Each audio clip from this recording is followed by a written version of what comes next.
Well, hey there, Internet people, and welcome back to Greenwing Gaming, or welcome if you're new. If you're a returning viewer, you already know the drill, but for you newbies, this is a Friday upload, and on Friday, we like to play tabletop games. And so, today, we're continuing our playthrough of Rangers of Shadowdeep. Now, last week, we actually completed the last of the core rulebook missions. Now, I have myself a copy of the deluxe rulebook, so that does come with the first big expansion to the game, which is, to put it in video game terms, like the first paid DLC.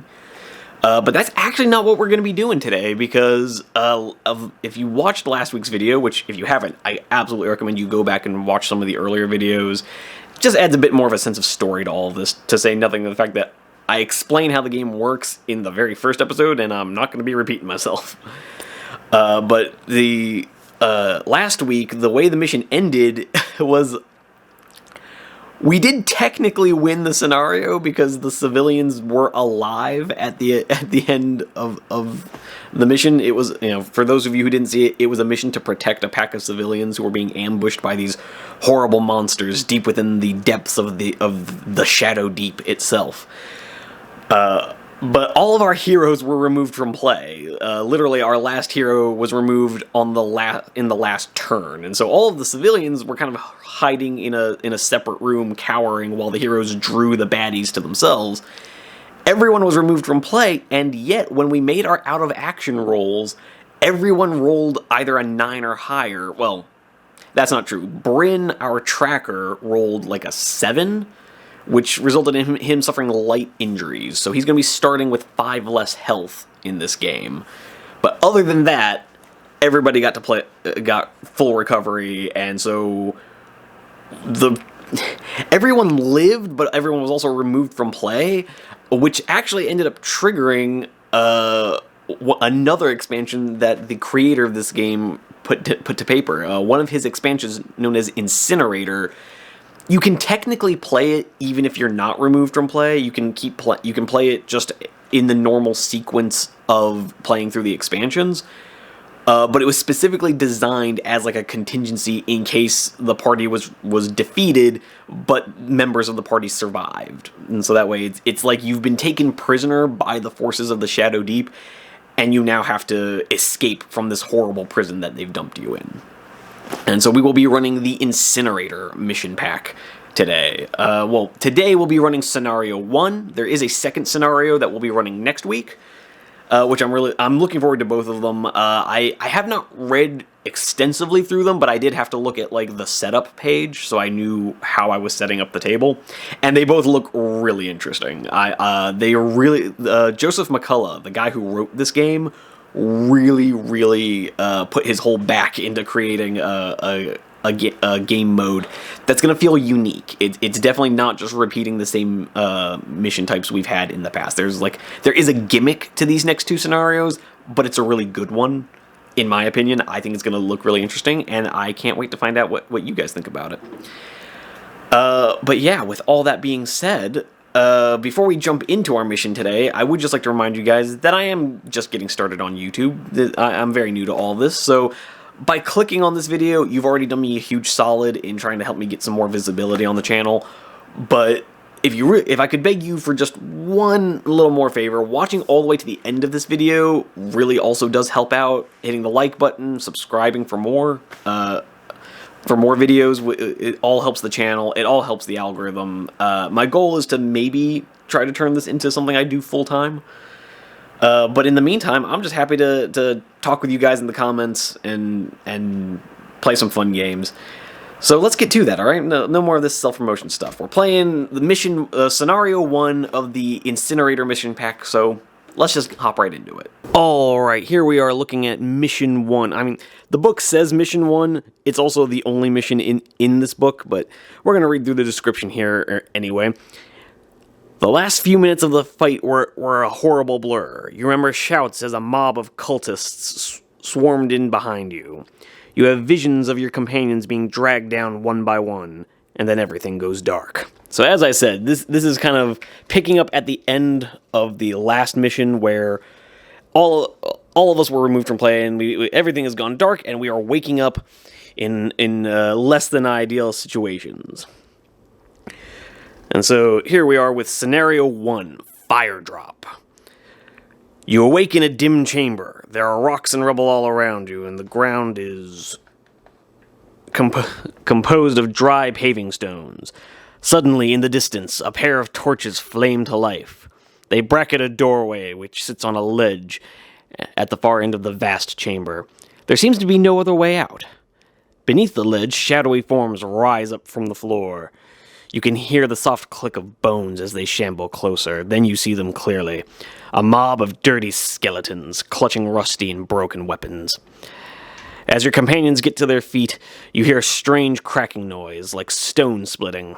You glance behind and see some of the paving stones drop away into a lake of glowing lava far beneath.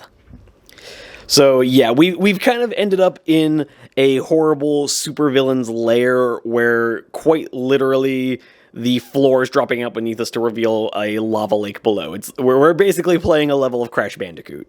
So the way this table is set up, it is going to be played on a 2-foot by 2.5-foot board. The narrow edges, one narrow edge is going to be where the players start. The other narrow edge is a ledge, that's where our escape is, but there happens to be 6 enemy skeletons between us and the exit, as well as 3 clue markers for us to investigate. Now, we've already got the board set up here. So we've got our... Now, technically, this whole side of the table is meant to have a continuous ledge. I didn't really have the materials to make that happen. As you can see, the ledge is kind of constructed out of wall segments. So I'm hoping you guys will pardon me the limitations. I didn't just randomly have a 6-inch platform sitting around, so maybe I should look into buying one in the future. But to give you a quick rundown of what's on the table, the actual mat that we're going to be using is from Table War. If you're in North America, they are a great provider of one-sided and two-sided table mats with a variety of backgrounds. Definitely give them a look. The walls are from a European company called GameMat.eu. They have some amazing pre-painted resin terrain that can just... It made getting this channel started so much easier. I've actually got some more of their stuff on the way to get me started with 40K stuff. They also provide some great game mats. I just went with Table War because they were closer and shipping was cheaper. But as for the terrain, pretty much all of this scatter terrain is from Mantic Games. The statues, the benches, these walls. The crates are actually from GameMat.eu. They came with the walls. And then, like these pillars here actually came from just a kit I bought at my local comic book store. We've got a little Games Workshop AOS objective marker there. Yeah, so just a nice little scattering of terrain. I've got a pair of stone walls here I found on Etsy, and I actually forget where I got that pile of bones from, which makes me feel kind of bad because it's a cool terrain piece, but I just can't remember for the life of me where it came from. And then we just have some Games Workshop skeletons for our enemies, and we've got some objective markers here, or clue markers, more is how the game refers to them. Now, this one over here, the little stone-looking thing with the ring on it, that should be a little farther over, but I decided to use it as basically just like marking these crates as an objective point. So if one of my heroes ends up in base contact with that stack of crates, they might find something interesting. Here it's just like a random scroll in the middle of the floor, and then over here again we've got a clue marker kind of marking these boxes and barrels as something where you might find something interesting. And then of course we have our heroes. We have Ranger Tywin at the center, the thief Lady Gwyneth, her companion, or Archibald, the caster, who now has 3 spells instead of 2. We have Damien, our man-at-arms, our injured, you can see we've already got his injured dice out, Tracker Bryn, and then over here, okay, some of you all might call this cheating, but because these guys over here were involved in the last stand we made in the previous week, I decided to, and I did roll for them just to find out what narratively happened to them. And they all, again, rolled full recovery. So the 3 of them are going to be sticking around. The center one I have named Lady Sakai Windsworn. That's a Ghosts of Tsushima reference if you guys have played the game. But she's going to be still using her man-at-arms stats, although I'm honestly considering, if she survives this, I'm considering just making her another ranger. And then we've got 2 archers with her, see if they can't fight their way out of this. They are the remnants of the Laurenthian military, and they will sell their lives dearly fighting these horrible monsters. But with that all being said, I'll get back to you guys in just a minute, and we can start we can start this game. And here we are at the start of turn 1, folks, and it occurred to me during our description of the scenario, I forgot to mention to you guys some of these special rules. So if you've watched one of these games before, you might be familiar with those cards that I've got sitting on the side. Now, those are the cards we draw in the event phase. The event phase is what happens at the end of the turn. You draw a card, you consult a table, and that table tells you what's going to be happening to shape the game space at the start of the next turn. Now, in this game, as I mentioned before, the floor is slowly being swallowed up by a pit of lava. So each one of these cards that we're going to draw has a corresponding number of inches that the game space gets shorter by. So the lava starts here at this table edge and starts moving across the table towards the exit. Now, there is eventually a possibility that we might end up with absolutely no floor remaining, and that ledge being the only space left. Now, crucially, the ledge can never disappear, but anyone who gets caught in the space that is that has collapsed away, they're removed from play. They are instantly reduced to 0 wounds and removed from play. And while you technically would make an out-of-action roll, I'm just going to go ahead and say anyone who falls in the lava pit is permadead, because I'm not really sure how you're surviving that with a full recovery roll. Call me crazy on that one.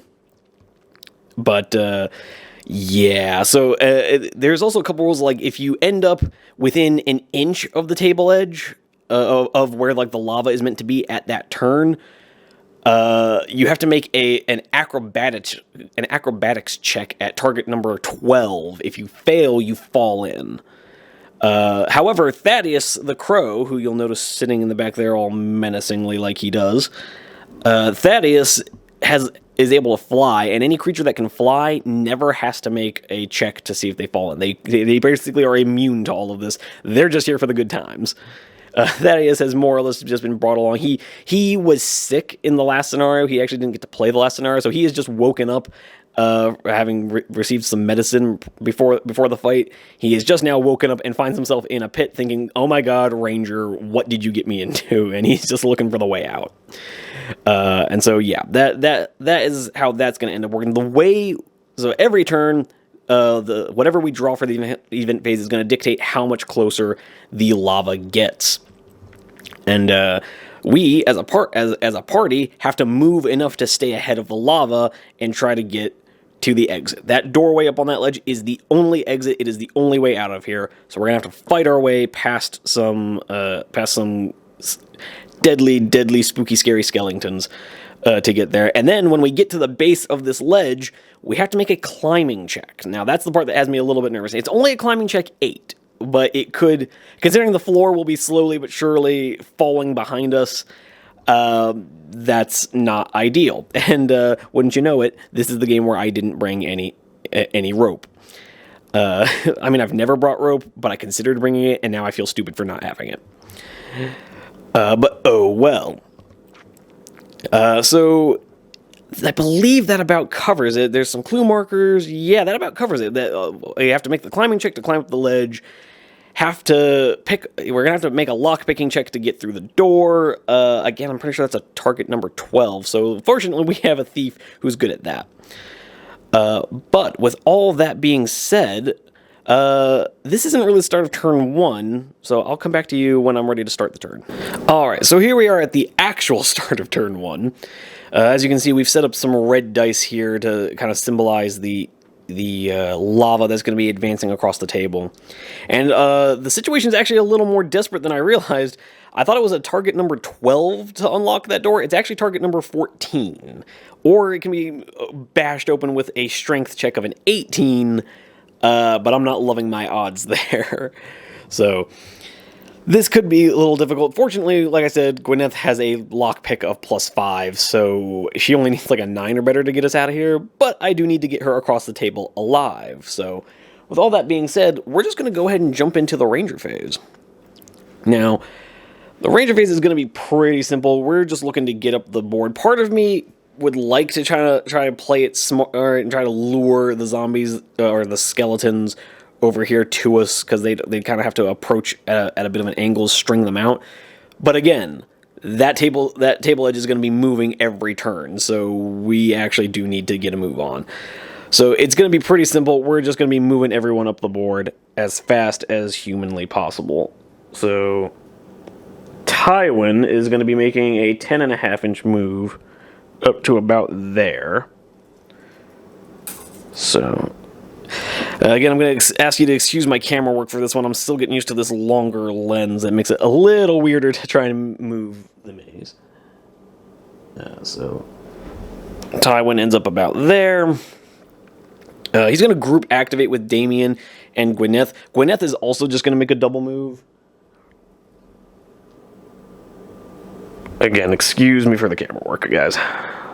She's going to end up over like that. And then Damien is also going to group activate. Actually, Thaddeus was close enough to group activate, so he's going to be the one to do it, just because they all have really similar movement characteristics, so I can just kind of end them all close to each other. So there we go. Our trio have ended up over there. We have a group of skeletons moving up that they're not gonna be able to make it to us this turn, but they are gonna get pretty close.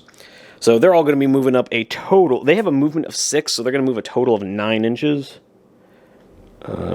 Excuse me, just measuring that out. So they're gonna get a little past that pew right there that you can see in the center of the screen. So again,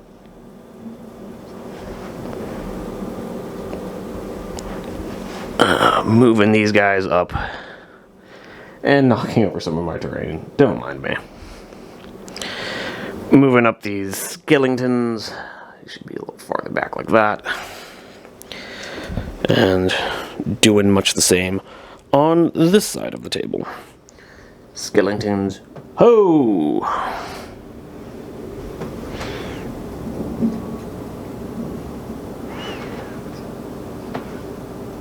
And then a little bit back like that. So we have a bit of a flying V coming towards us, if any of you all remember the Mighty Ducks movies. Oh god, I need to stop dating myself with references like that. But anywho, we are gonna move. That is the creature phase, because they're so far apart. These phases are moving pretty quickly. And so over here we come to the companion phase. Part of me can't help but wonder if it's worth it to just have Archibald snap off with his fireball spell. Because it doesn't take any penalty for him moving and shooting. Because it's magic attacks basically ignore those penalties. It means he would have to give up 3 inches of movement. But I think that might be worth it. Because you know, he can only make his first action move and then shoot off his spell. And I think that could potentially be a huge help for us here. So yeah, that's actually what we're going to do. We're going to measure out 6 inches for our buddy. And he's going to make it to about there. And then he's just going to fire off a fireball spell at these 3 skeletons. Sorry, I don't know why I blanked on that. But basically, a quick reminder, the way the fireball spell works is he picks a point. I'm just going to pick that point right there. And everything within 3 inches of that point takes a +3 shooting attack. So, yeah, that's going to hit 4 skeletons. And hopefully, if he rolls particularly well, we could get ourselves out of this. Now, unfortunately, I am going to have to take a quick pause to find out what the fighting capabilities of these skeletons are. So I will be right back. Alright, so I've checked it out. These guys do in fact have a movement of 6. They're not as scary as I thought. They're only armor of 10 with 1 health. And they've got a fight of +1 against Archibald's shoot of what for this spell will be a +3. So, I'm actually feeling pretty good about his odds here. So we're just going to move from the outside in. So for that first skeleton, let's see how this roll-off goes. Let me move my tape measure real quick. So we're just going to roll it right here. Okay, so green dice, as always, are going to be the good guy dice.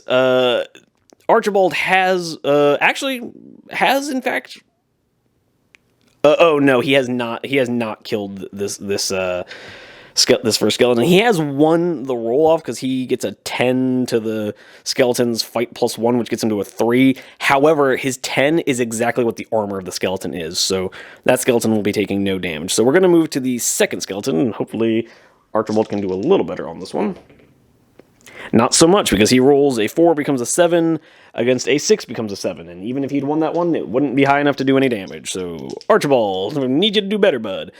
So now we're going to be doing this guy right in the center. No, Archibald rolls a 2. Archibald has yet to roll higher than a 7 on a d20. And then we're just going to be doing this other skeleton in the middle. So, again, rolling dice here. Now we've got it. Okay, so he rolls a total of a 12 to... Oh, focus. He rolls a total of a 12 to the skeleton's total of a 12, but ties do cause damage, and that is just enough to kill one skeleton. So that's something, I suppose. Feels kind of bad using a once per game spell and only killing one of these skeletons, but anything's better than nothing. And at this point, I will take it. So, yeah, don't really know what else to say about that. Hopefully, his next few spells will do a little bit better. And hopefully, I've used up all... hopefully, that was a bad series of rolls, guys. The highest I rolled there was a 9 on 4 rolls on a d20. So hopefully, I've gotten my bad rolls out of the way. But on to our next couple of characters. We're going to have Damien here. He's just going to move up his full 9 inches because he does not have any ranged weapons, and I want to get him in the fight. So he's just going to move up about there. Bryn does have his musket, or crossbow, if you want to be technical, and he is just going to dial up a shot on those guys that were supposed to be engulfed by a fireball. Yeah, you three over there. I'm talking to you. Unfortunately, there is going to be some light cover. I'm just going to count that as one piece of light cover. So they are going to be getting a +1 to their fight. So they'll be fight +2 to his shoot of +3. Actually, hold on. No, he's actually only a shoot of +2. So this is going to be a +2 to +2. Dice even. I'm not a fan of that. But oh well. So dice even. Let's see if he can how well he rolls. Come on, Bryn. Okay, Bryn rolls a natural 20. So that's kind of a waste of a natural 20 because it means that this skeleton absolutely explodes, suffers critical existence failure. So apparently, after a rather feeble fireball spell kind of skating over here, lightly cooking their bones, but not doing much to actually break them, one skeleton collapses as the connective tissue is burned away, and then the loud bark of a musket sounds off, absolutely shattering the other central skeleton. So with that would be Bryn's first action, but he needs to get away from the table edge, so he can't reload. He just needs to move 7 inches and end up kind of near Damien. Okay, so because Damien moved a bit laterally, hence why his movement was noticeably shorter. We have 3 more companions over here. A man-at-arms, Lady Sakai, and her archer number 1, archer number 2. They'll get names if they survive this. So, Lady Sakai is only a man-at-arms, so she's going to have a total move of 9 inches. So she's going to end up moving about there onto the bench. So her companions could take shots, but they're gonna have so much cover, there's kind of no point. They're just gonna move up the table to kind of keep pace with her. Again, excuse the camera work, guys. Still getting used to this giant ass lens I'm using. But yeah, that brings us to the end of the companion phase because they've all just made double moves, but we have gotten rid of 2 of these skeletons. Hopefully that'll be enough for Tywin to be able to hammer his way through in the next turn. But other than that, yeah, we're just gonna... We've now arrived at our event phase, so we are going to be turning the deck of many scary things. Let's see what happens here. The Red Queen. Oh dear, if you'll give me one moment to find out what the hell that does. As with last time, guys, well, actually, hold on, let's see if the camera can handle looking at the book this time. Last time when we were trying to look at the book, the camera did not want to cooperate.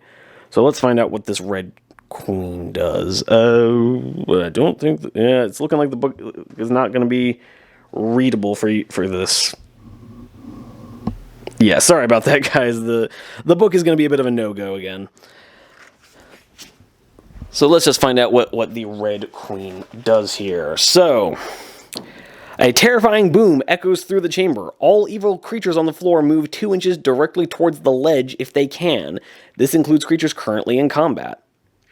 So yeah, all of our enemies are just going to move back 2 inches towards the edge.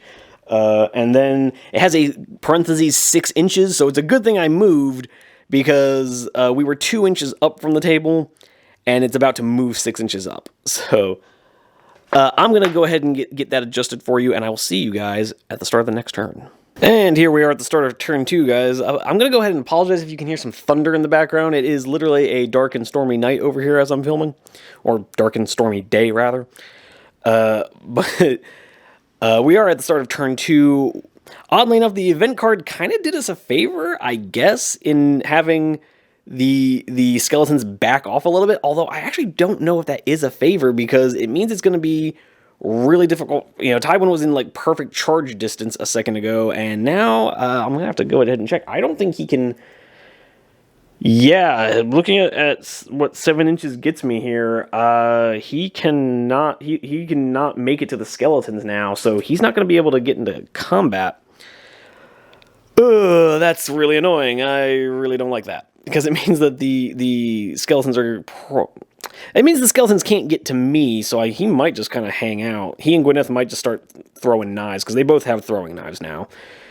Or I say now, they've always had throwing knives. So yeah, actually, you know what? That is exactly what we're going to do. We're going to have Tywin use his shoot +1 to dial up a shot into that skeleton with the shield and sword. So that skeleton... technically skeletons are only supposed to be armor 10, but what the hell, he's got a shield, I'll say he's armor 11. So Tywin's going to be shoot +1 to, there's no intervening models, there's no negative modifier, so the skeleton's just going to be at its fight +1, so dice even, which again is still not really my preference, but oh well. Unfortunately, Tywin rolls terribly. His knife does technically hit because it's a tie, but he rolls so poorly that it doesn't matter. Moving on to Gwyneth doing the exact same thing real quick. This might be a very fast ranger phase, guys. Okay, Gwyneth does crank a 12 with her shoot +1 becomes a 13, which does kill that 1 wound skeleton. Because, like I said, guys, the skeletons only have 1 health. So if you do any damage to them, they go away. So Gwyneth... So Tywin's dagger flies into the skeleton, does a whole lot of nothing. Skeleton just kind of looks at him like, hey, what the hell was that all about? At which point Gwyneth's dagger falls up and shatters his skull. The skeleton collapses to the ground. Other than that, they've both taken their first action. Thaddeus the Crow is just kind of hanging out behind Tywin saying, what is happening? Where are we? Why is there lava? Thaddeus is just going to squawk, stand next to Tywin, and we're going to go ahead and get into the Ranger phase. So these skeletons are going to behave exactly how baddies are supposed to behave. They have to move directly towards friendly models. But it's going to take a double action for them to get there. Sorry about that, guys. So both of these skeletons are going to make it into combat with Tywin. This first one, Gwyneth is going to snap into, just so Tywin isn't getting ganged up on. But this second guy is also going to move forward and just get into range. This third buddy boy, excuse me, let's come around here to get a better angle on him. So our last skeleton is just within range. I will have Thaddeus snap into him, because again, I just need Tywin to not be getting gang up bonuses against him. So the opening volley of shots from our heroes have thinned out the skeletons a bit, but they still managed to make it into contact with our ranger Tywin. But we are going to start moving up with the rest of our companions. So Archibald, feeling quite the fool for having stopped to do a fireball spell that did nothing, and seeing the floor rapidly expanding to meet him, is just going to do a double move. So he's going to end up moving 9 inches and running right past the combat. We're going to see if we can't have him go get some of these clue markers. So he's just going to run right by. Damien, on the other hand, let's see if Damien can get into combat. He can. So measuring it out, Damien is within 6, even moving around Thaddeus the Crow. So he's just going to come in with his first action here. And because of how it's stacked up with kind of different characters in base to base, Damien is going to end up with a +1 to his fight +3 as a man-at-arms. So he's going to be fight +3 to this skeleton's fight +1. Yeah, so let's get you a quick look at that. So that's actually if old Archibald here wasn't breaking up the shot, this would actually be a pretty cool sight. So yeah, we've got a pack of skeletons just descending on our ranger, who is valiantly fending them off at the center of the battlefield. So yeah, it's going to be fight +3, or sorry, his fight +3 normally to fight +4 with the +1 from the gang up bonus against the skeleton's fight of +1. So +4 to +1. Let's see how this goes. Okay, so the companions came to play, other than Archibald. Damien has cranked our second natural 20 of the game to the skeletons. That's a 3. So I don't even need to do the math on that one, guys. This skeleton has 10 armor and 1 health. He's Yeetus Deletus. And that is Damien's 2 actions done. Bryn here is just going to spend an action to reload his musket and question his life choices. And then his second action is just going to be to move up 7 inches and get himself a bit past the baddies. Ending up just over that table there. Or, sorry, that pew. And then Lady Sakai is going to do something similar. She's just going to book it, going her full 9 inches to get to the clue marker. However, she's not going to be able to activate. She has to spend you do have to spend an action to activate clue markers. And so her merry band of helpers are just going to kind of join her and move up. So Lady Sakai and the Lorenthians, which sounds like the weirdest fantasy band I've ever heard of, are going to be moving up there.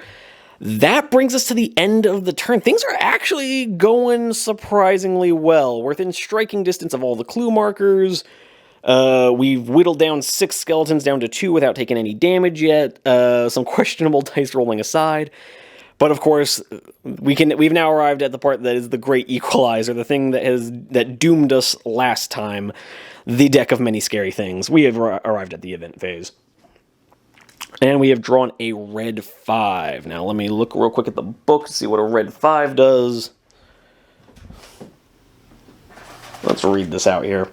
A red 5, +1 skeleton on the floor in the corner of the left wall and the ledge. If there is no floor remaining, no skeleton is placed. And the floor moves forward another 5 inches. So we're going to be putting another skeleton back, which is less than ideal. But oh well. So we're going to go ahead and have a skeleton show up. It says corner of the left wall and the ledge, so we're just going to show up over there. So at least he's kind of far away, and we have guys that can intercept. And I'm going to move the lava forward off camera. So I will see you guys. That brings us to the end of the turn, and I will see you guys at the start of the next one. And here we are at the start of turn 3. Taking a quick sweep of the board, we've got the lava moving up, taking up about a quarter of the table now. It's moved 11 inches in 2 turns, so I am not loving how fast this is keeping up with us, particularly because I'm engaged in combat right now with a pair of skeletons. This is not looking great. We need to try and break this loose fast, or we're going to have a lot of perma-dead characters.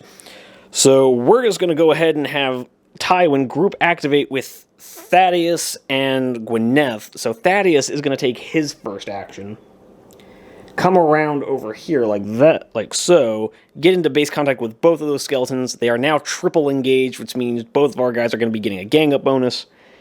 And now we're going to have Tywin take his first action. He's going to swing on the pale-looking skeleton on the right. So he is currently a fight of +4, but it's going to be +5 with the gang up bonus that Thaddeus is providing, because the gang up bonus really is what Thaddeus brings to the table. He's very fast, and he can give you a gang up bonus. That's about the only reason you take a crow.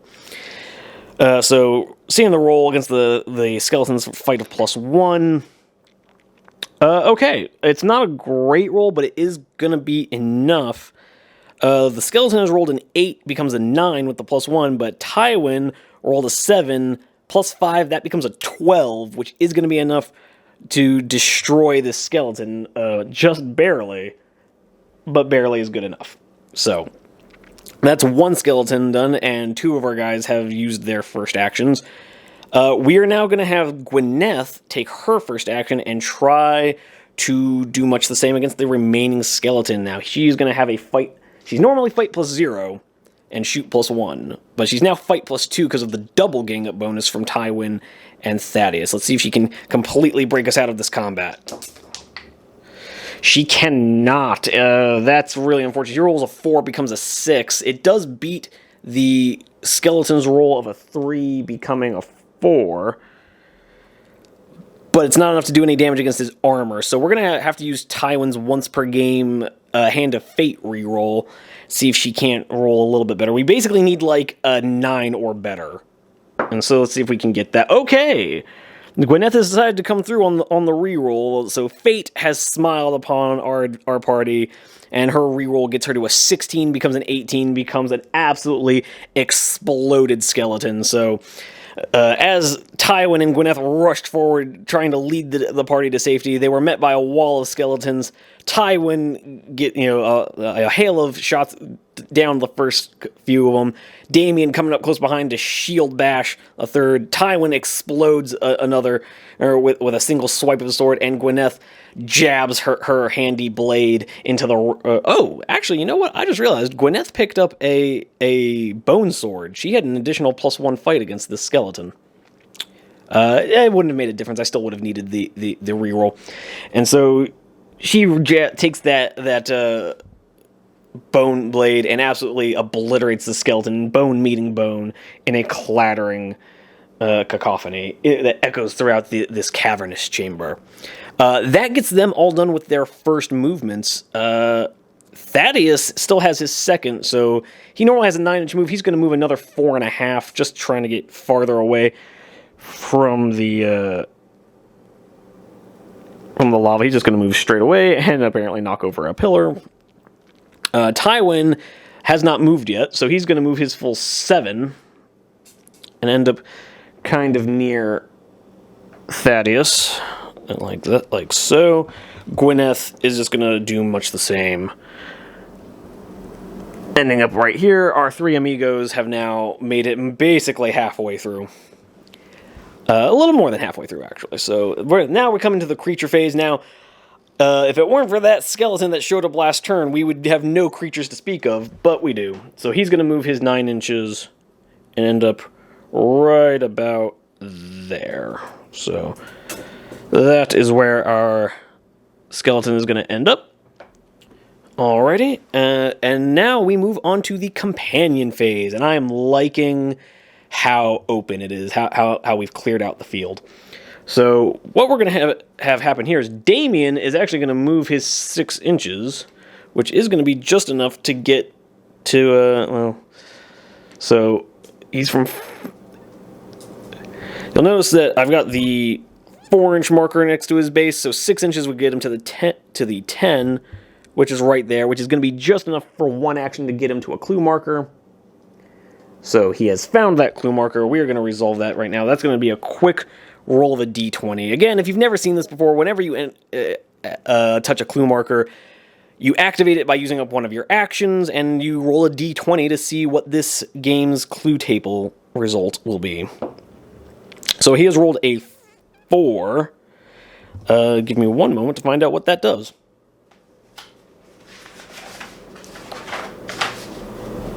Alright, a 1 through 4. Damien has just found a treasure token. Yeah, it just says he finds a treasure token. He can carry it for the rest of the game. He only has 2 carry slots, so that's going to be one of his carry slots filled with a treasure token. Technically, you can redeem those at the end of a scenario. I'm going to wait until the end of the mission, because this is like a desperate, like, running out of jail scenario. I don't really feel like it's appropriate for him to be stopping to examine treasure as they're running away from a lava pit. So at the end of the mission, we'll see what that situation be. So you guys won't be able to find out what he has, and we're going to have to wait till next week.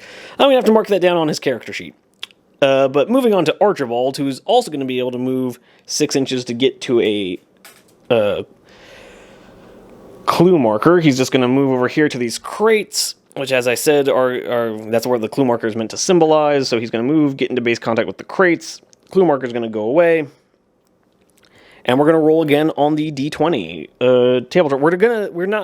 The game does specify in the rules that you're really not supposed to duplicate results. So here we go. He's rolled a 19. Why couldn't he do that when he was shooting that fireball?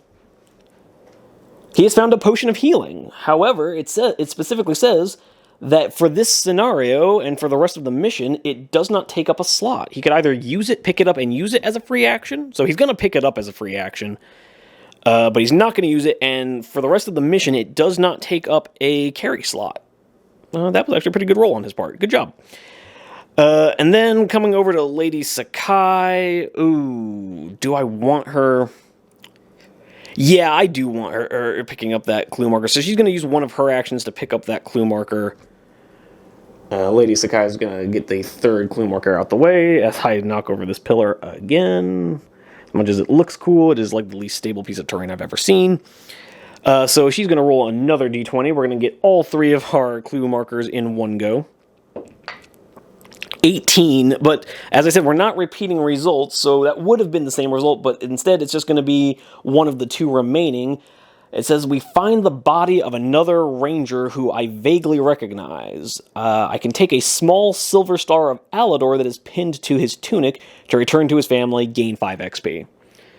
Okay, cool. So yeah, we found the body of a dead ranger kind of collapsed upon these crates, likely where he was killed by these skeleton guards, fell up against this treasure chest, and that is going to get us an extra 5 XP at the end of the scenario. So we have a health potion, a treasure token to resolve, and we've gained we've gained 5 XP. So we're gonna go ahead and finish out.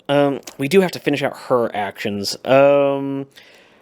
She's doing pretty good in terms of board position, so she's just going to move up another 6 inches, so she's going to basically stay the nearest model to that skeleton, but we're not going to engage since she's not going to be able to fight.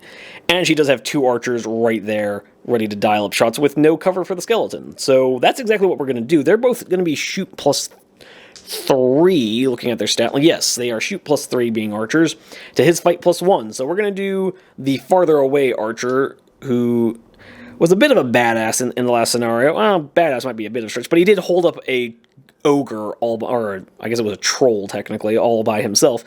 So he's going to fire off his bow and arrow with a plus 3 shot against the skeleton's fight plus 1. So let's see how he can do. So they've both rolled 14s, continuing the very odd trend of this game of rolling doubles. But because the archer has a plus 3, that becomes a 17, which becomes an exploded skeleton. So we've now killed 7 skeletons. Just reminding myself for after the game when I have to tally up XP. And so Lady Sakai's board positioning was a little moot, but that's okay. And he's now going to move his 6 inches up and just stand next to his leader. The other archer is going to do much the same and just move up next to Lady Sakai, and probably not going to take the double move. Bryn here now finds himself with nothing to do. He reloaded his musket last turn and kind of looks around, ready to continue his badass marksmanship, and finds that the room's completely empty. I guess everyone else was very motivated to not have to listen to the loud crack of that musket in this confined space again. So that means Bryn is going to be free to make a 13.5-inch move. Or actually, no. Not 13.5. 7 plus 3.5, so that's 10.5 inches. I don't know what I was thinking. So yeah, 10.5-inch move, which is going to be lightning fast, ending up way over here. He is looked around, saw the room was empty, and decided to absolutely book it for the other end of the table. So he is now the closest one to escaping. But that brings us to the end of the the end of the companion phase. And we have still taken no damage. This escape is going swimmingly. It's almost like these skeletons were like horrible guards. But we're going to go ahead and turn the deck of many scary things and get the Red Jack. Oh, face cards are never a good thing in this game. Let's find out what that does.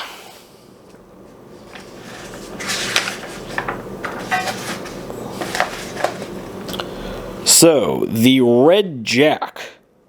A large stone tumbles from the ceiling. Select a random hero, make a +3 shooting attack against them, and the table moves up 5 inches.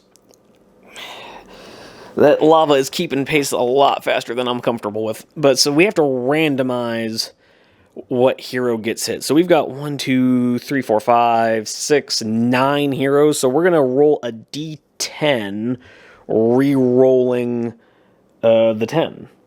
So let me find a d10 here. Okay, 1, 2. So that's going to be Lady Gwyneth taking a +3 shooting attack. She's only got a fight of +0. Her bone sword won't help her here, so... But she has cranked a natural 20, so our third natural 20 of the game, against a total... the boulder has rolled an 11, becomes a 14, so yeah, she absolutely easily dives out of the way of this boulder as it comes down and crushes the pew she was standing next to. Oh, this is... we are narrowly escaping this without any damage, kind of by the skin of our teeth. But hopefully next turn we can start getting some people up on the ledge. We are going to have a rare turn of no enemies. So the cards are actually being somewhat favorable to us, other than the rapid advance of the lava. So I'm going to go ahead and move the lava up off camera, and I will see you guys in the next turn. And here we are at the start of turn 4. Again, lava keeping a surprisingly good pace. This is one hell of a Crash Bandicoot mission my guys landed in. But there's not really any point of demarking the ranger, companion, and creature phases, because there's no creatures on the table, so we're just moving everybody up. And we're going to start with... I'm just going to move things that are closest to the ledge first, and that's going to be Bryn moving up. His first move gets him there, and then for his second action, he needs to make a climb check at challenge level 8. Now, crucially, Bryn has no climbing skills. So, yeah, he's just going to need to crank himself a natural 8. So let's see if he can do that. He does with a 17. So Bryn's second action is going to be to come over here and climb to the top of the hill. He's king of the world. Alright, and then we're just going to move the 3 musketeers over here up altogether. 6 inches does not quite get them to the ledge, so they're going to have to double action move to get there. So they won't be able to make their climb attempt until next turn, unfortunately. But everyone is getting pretty close. So we're going to come over here. Damien, obviously not within range of the ledge, but measuring out 9 inches, he is just going to get through these 2 pillars, so he's just running hell for leather towards the ledge. Tywin going to do something similar with his 10.5-inch move. His double move is actually going to be just enough to get him right up to the ledge, but he's not going to have an action left to try and climb. Gwyneth is going to be in much the same situation. Whereas Thaddeus, being the absolute hero that he is, being a bird, he doesn't need to make a climbing check, so he literally just gets to fly up there with Bryn. No worries whatsoever. And then we're going to finish things up with Archibald, who is going to make his 9-inch move. And again, his double... Oh, don't mind me, just dropping my tape measure over there. He is going to be making a double action move, just barely not making it to the ledge. So he is going to take his full turn climbing it in the next turn. But with that all being said, this is going to be a real quick turn with no enemies on the table. But maybe the deck of many scary things will change that for us. So we have drawn a red 9. Let's consult the chart and find out what that does. So the red 9, place a skeletal ogre on the floor, directly in front of the door. If there is no floor left, then don't place the ogre, and the table advances 4 inches.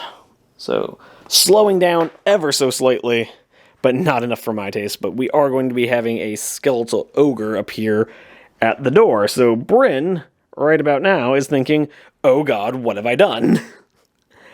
But them's the breaks, I suppose. He's not in base contact, but he's... actually, we're just going to move the ogre slightly over to get a little bit of space. But it's still not looking great.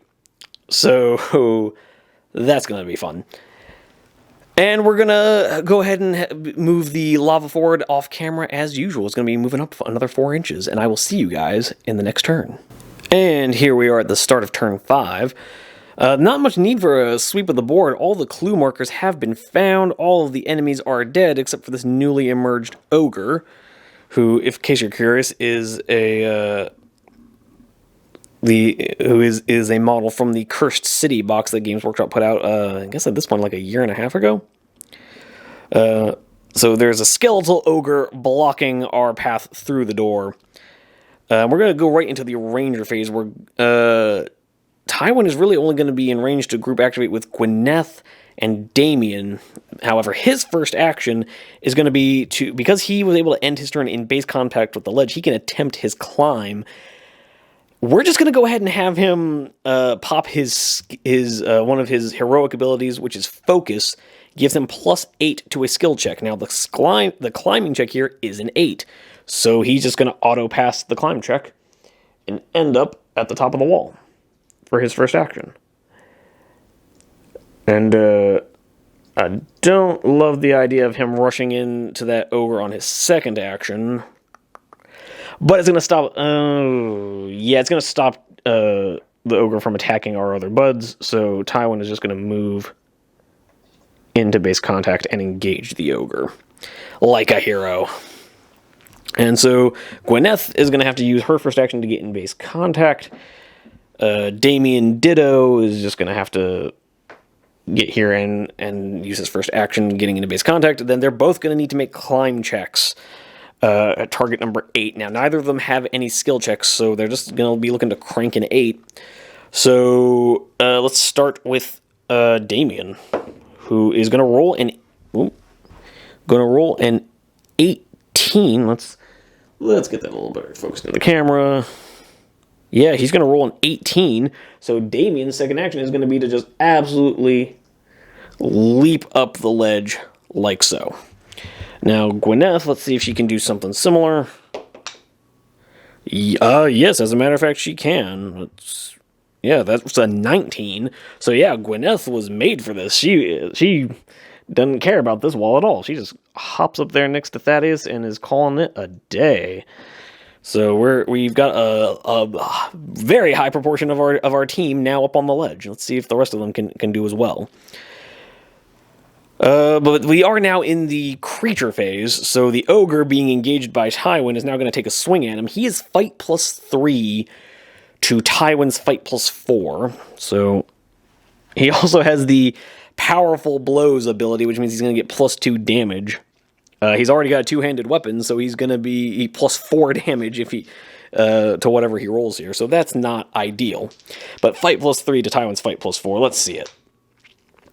Okay, so the ogre apparently was not as big a threat as I was worried about, because Tywin has rolled an 18 with the +4. That becomes a 22. With the crit bonus, that becomes 27 points of damage. The skeletal ogre only has 4 points of health and an armor of 12, or armor of 14, sorry. So anything 19 or above would kill him. 27 definitely does the job. So Tywin, being an absolute boss, has just really dialed in his zen, is really feeling good about himself after hacking his way through those skeletons, has absolutely just leaped up this ledge, just climbing it like it's no big deal, sees an ogre getting ready to charge Bryn the Tracker, and charges forward with his sword screaming, "Not today, ugly," and absolutely demolishes this skeletal ogre with a single sweep of his sword. Now, that's actually kind of a shame, because I'm pretty proud of this model, so we're just going to take a moment to have a quick glamour shot. We're just going to let you all appreciate what a good job I did painting this guy. Yeah, there he is. Look at how handsome. There we go. That's the money shot right there. All right. So, unfortunately, our ogre flew a little too close to the sun. Thought he was going to be the anti-hero to take the party down, and instead got one shot by a ranger. I promise these are not scripted dice, guys. Moving into the companion phase, Archie is going to move into base contact with his first action and is now looking for an 8+ to scale this ledge. And wow. You know what? With all those crap dice rolls I was getting earlier on in the game, I'm feeling pretty good now. Apparently, I got all my bad dice rolling out early because I've now passed all of my climbing checks with that 12. So Archie is just going to take his second and apparently throw Gwyneth off the ledge. No, we're just going to have her move up. It's going to have them move like that. So Gwyneth and Archibald have both made it to the top, and now we're just going to rapid fire the climbing checks for these three because they're all in base contact. So for Lady Sakai, looking for an 8, she rolls a 12, continuing our hot streak. For Archer number 1 with the green cape, he rolls a 10. Let's see if we can make the camera actually see that. Yes, he rolls a 10. And then for the Little Red Riding Hood with the crossbow, she has rolled a 14. So wow, we have literally gone 100% success rate on our climbing checks, guys. With the rolls I had turn 1, I was not sure that was going to be the case. So, excuse the awkward camera work, guys. We're just going to get our Laurentians to the top of this wall. And then, I guess Lady Sakai, for her second activation, will just get a little bit closer to the door. They're going to get away from the ledge and just kind of crowd the door. All right. So all of our heroes have now stormed onto the ledge, making absolute short work of this place. I did not foresee this escape going this smoothly. And then we are going to come over and draw from the deck of many scary things. We are going to draw a red 8. Now let's find out what the red 8 does. All right, the red 8 just says place a giant fly in a random corner of the table. And advance the lava up 2 inches. Now I get the 2-inch ones. Okay, so we're going to do our usual randomization process. This table quarter over here is going to be 1 through 5. 6 through 10, and so on and so forth clockwise. So we have rolled a 10, so that's going to be that corner over there. And once again, we are using my friend Evan's Tyranids to symbolize the giant flies. So I'm not too worried about that. It's going to have to move like 6 inches over and not climb the ledge for a turn, so we're probably getting out of here before that fly gets to us. So, not too worried about it. That's going to bring us to the end of the turn. I will move up the lava off camera, and yeah, I'll see you guys at the start of the next turn. Alright, here we are at the start of turn 6. This might well be the last turn of the... Well, no, it's not going to be the last turn of the game, because we do still need to get the door open, but... So at least one model is not going to be able to make it off the table this turn. So Lady Gwyneth is just going to move over our resident lockpick, and she's going to use her lockpicking skill to try and, well, open that door and get us the hell out of here. So it's a lockpick 14 check. She's lockpick of +5, so she needs a 9 or better. Let's see it. No, Gwyneth, now was not the time to screw that up. She has rolled a 5, and so that is not going to be good enough. She used an action to move forward, an action to try to pick the lock, so that's not going to work. Tywin is instead... we're going to have Damien also group activate and move up. He's just going to try and brute force... He has a strength stat of +2, so he's just going to try and crank a 16 to get us out of here. No! He has rolled a 4, the return of the crappy dice. Oh dear. So they have tried to bash open the door. That ain't going to be happening. Tywin is also just going to move up close to the door. And fall over, apparently. Excuse the crowded table here. So Tywin's just going to move her, and he has a strength, I think, of like... let me check here. No, actually, okay, never mind. He does have a strength of +3, so he's going to need a... he's going to need a 15 or better. Come on, let's see it. No, he rolls a 10. Better than the other two, but still nothing close to what we needed, because to bash the door open, we need a total of 18. And so that's going to be the ranger phase done. This fly has a move of 6 inches, which first move gets him there. Second move isn't enough to get him to the top of the ledge, so he's just kind of stuck down there. I guess from there we'll have these two archers kind of come up, block the ledge in the companion phase, and they're both just going to dial up shots down into the fly, so we don't have to deal with them. Let's hope they can roll a little bit better than our friends did in the ranger phase. So first archer is going to be shoot +3 to now the fly is going to have a fight of +1 with the move modifier. Okay, and the green archer has dialed up our third natural 20 of the game. Where was that a second ago, guys? But the fly is now dead. We no longer we once again have a situation of no enemies on the table. So yeah, we've removed the fly. There's nothing else to do in the companion phase other than, I guess, have everyone kind of cram in by the door, yelling at Gwyneth for not knowing how to pick a lock. You're supposed to be a thief. What the hell? But with that being said, we are again standing on an empty table. And let's draw the next card in the deck of scary things. So we have drawn ourselves a red 6. A red 6 is another situation of place one skeleton, this time on the right corner of the wall and the ledge. If there's no floor, then we don't place a skeleton, and the lava moves up 6 inches. So we're just going to place an 8th skeleton, and we're going to place him right about there. So he's going to be a little bit hard to see for you guys. I do apologize about that, because I'm going to be filming from the other side of the table, but we're not really going to need to worry about him all that much, but we do have to move the lava up 6 inches, so we'll see if he can climb up and get the heroes. I don't like his odds, but we'll just have to find out in the next turn, and I'll see you guys there. And here we are at the start of turn 7, with all of our heroes frantically cramming around the door, trying desperately to get out of this Crash Bandicoot game. We're just going to jump right into the Ranger phase. We're going to group activate with Gwyneth and Damien again. So we're going to start off with Gwyneth trying to pick the lock. She needs to crank a 9.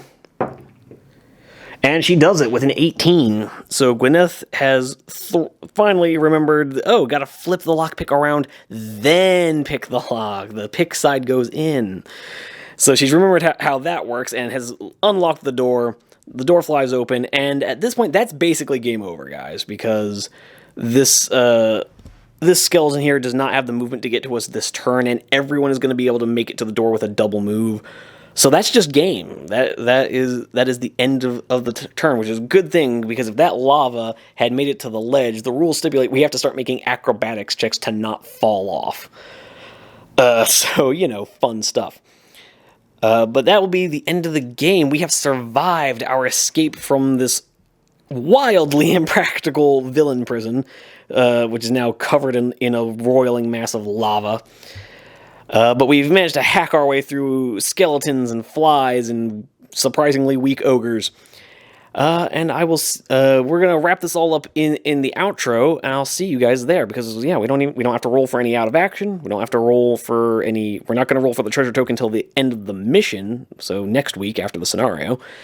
But I'm going to calculate some XP and let you guys know what happens in the outro. Alright, there we have it, folks. We have reached the end of Scenario 1 for the Incinerator mission. This is called Firebreak. And yeah, we have managed. This went really well, guys. That first turn of not so great rolling really had me concerned about how this jailbreak was going to go.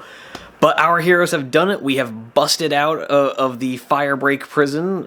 We are now going to be, in the next scenario, kind of working our way through the inner workings of whatever facility we're in, trying to make our way back to the surface and get away as far away from that lava pit as humanly possible. Although, the more I've been thinking about this scenario, the more I have to wonder, like, do they just keep refilling the room with lava every time there's heroes in there? This seems like a wildly impractical villain lair, but whatever, it's fine. But yeah, so our heroes had managed to escape without so much as taking a scratch. Now, strictly speaking, like, I should be healing Bryn a little bit at the end of the scenario going into the next one, but again, the next scenario is meant to take place immediately after this one, so I'm not finding out what the treasure token is for Damien. I'm not healing Bryn at all. We're just going to keep the heroes moving through as fast as possible, trying to keep to a narrative, because I've said this before, I'll say it again, Rangers of Shadowdeep is all about a narrative. You don't want a narrative, go play Warhammer. And even there, they have a narrative mode in most editions. So, yeah. But anyways, I'll quit rambling. I am just glad that we got our heroes through there. We did manage to level Tywin up to level 5, so he's gained a couple extra skill points. He ended up leveling up his leadership, perception, and his strength. So he's now strength +4, because I was a little disappointed with how bad his strength stat was trying to bash open that door. So he is now a nice, burly, strong ranger. Been working out. Apparently shattering skeletons was exactly what he needed to really get those gains. But anyways, just going to make one last reminder to you guys. I do appreciate it if you've watched all the way to the end of this video. If you had a good time, if you enjoyed it, please do hit the like button. Maybe consider subscribing so you can see what happens in the scenario next week. Other than that, let me know in the comments below. Did you like this mission? Do you find the lava lair as improbable as I do? What do you guys think? Are you enjoying the playthrough? Are you not? Let me know why in the comments down below. I can't wait to see you down there. Can't wait to see you in the next video. But in the meantime, happy wargaming. Onward to glory!